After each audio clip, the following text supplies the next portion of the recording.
Hey everyone, how's lockdown going? Thought I might try something new and put a video up of some things, some theories and some models and some of the background to what it is that we try and do at Adventure Weeks around personal and social growth and development. Uh, this first one that I found uh, is a variation of our comfort zone model.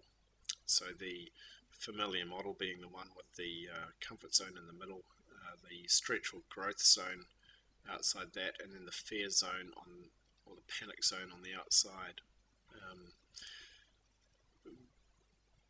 that one uh, is rudimentary and it works. People can make sense of it.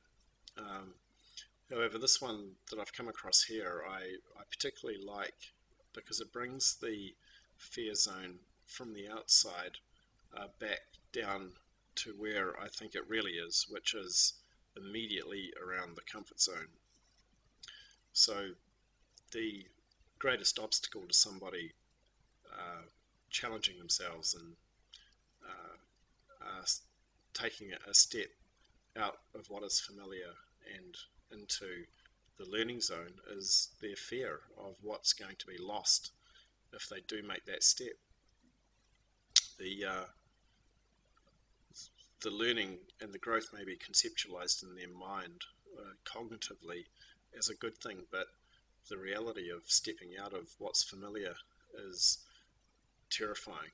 And the reason for that is because it is a zone of illusions that in that fear zone is some very tightly held beliefs about how the world works. And one way of understanding these beliefs is through if then rules that people might have, if this then that.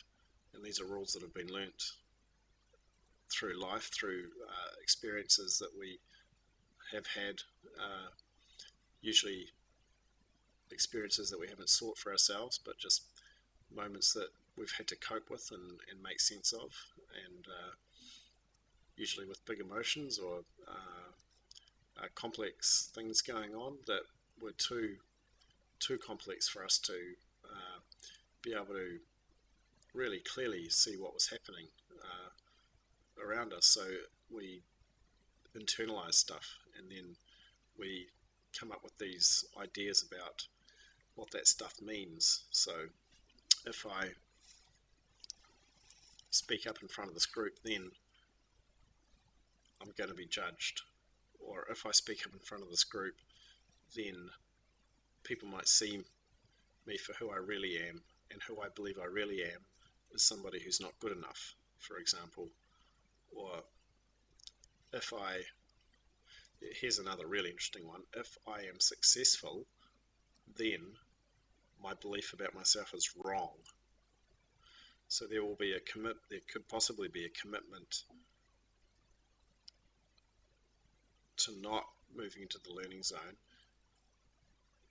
and the fear that is preventing them from getting there is the fear of this tightly held belief about themselves is actually potentially wrong.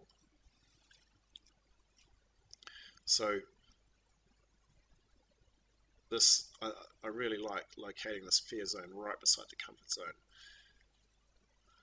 We run a goal setting model, and I think our goal setting model is good.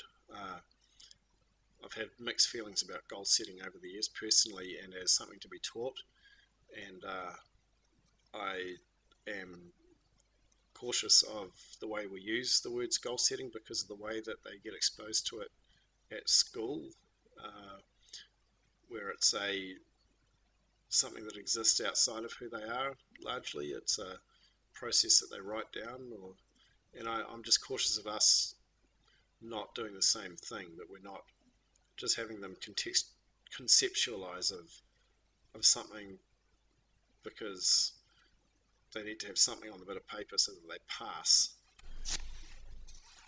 I'm sure a lot of that goes on, but it's not real goal setting. So what what I would like us to be doing is having people visualize a future self of some sort that they are wanting to work towards, and that the goal is an intention to do something towards getting there. That it is a small step or a small action that can be taken that is in opposition in some ways to a current belief or a current mental structure about who they are, in order to be able to eventually move further towards this idealized, this future self of, and the future self is most often going to be something quite different to this belief about who they are right now. So having them connect with this a way that they think they might be better off in the future is a good thing. So the other thing that we can be doing to help them is being more present with them in their current comfort zone, and helping them see the limitations or the ineffectiveness of this current way of being.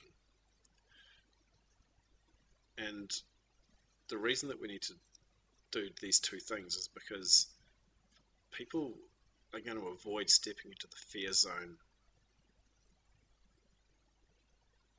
with quite a lot of commitment. That they'll wiggle around and say that essentially they'll avoid facing the fears that are going to create the greatest outcomes in their lives. And from an observer on the outside, when you're the facilitator, you can often see what these fears are that will yield the greatest outcome in their lives. And they may or they may not, but the fears that will yield these greatest outcomes are the greatest fears that they're likely to face.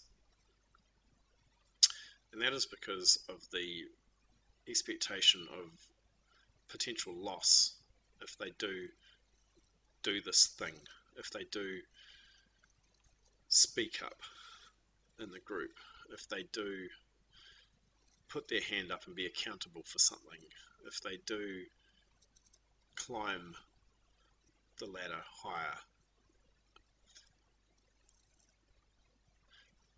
So